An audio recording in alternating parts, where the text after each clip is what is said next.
భరత్ అంజనా ఏమే పనుకోపా నిద్ర వస్తుంది. అంజనా మా అమ్మ చెప్పా నైట్ వేరే 9 గంటలు అయిపోయింది ఇప్పుడు పోతేనే దేవుడు చూసాడు కొడుక అని చెప్పా. కానీ దేవుని వేరే చూడలేదు. నాకు ఎలా ఊగుతారా అనిపిస్తా ఉంది. నిద్ర వేరే వస్తలేదు.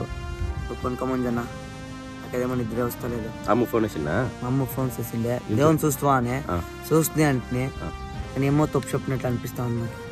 తప్పు నువ్వు చెప్పలేదు, దేవుడే నీ చేతిలో అట్లా చెప్పించిండేది. నేను చెప్తాను చూసుకో, మనసారా తెలుసుకొని కొనుక్కో. నీకు దేవుడు కనబడుకుంటే నన్ను అడుగు. నాకు నిద్ర వస్తుంది.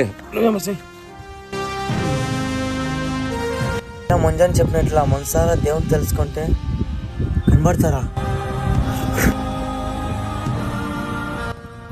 దేవుడా మా అమ్మకి నేను చూసి నేను తప్పు చెప్పించినాను. నువ్వు ఉండేది ఇక్కడ నిజమే అయితే ఒకసత్తి కనబడప్పా. అప్పా స్వామి కనబడిస్తా. స్వామి మా అమ్మకి నేను తప్పు చెప్పలే, నిజమే చెప్పినాను. స్వామి ముంజనా ముంజనా ముంజనా ముంజనా ముంజనా దేవుడు కనపడతా ఉన్నాడు. నువ్వు చెప్పింది నిజమే. భరత్, నీకు దేవుడు కనపడతా ఉంటాడు, నేను నమ్ముతా ఉన్నాను. నెమ్మదిగా పడుకో.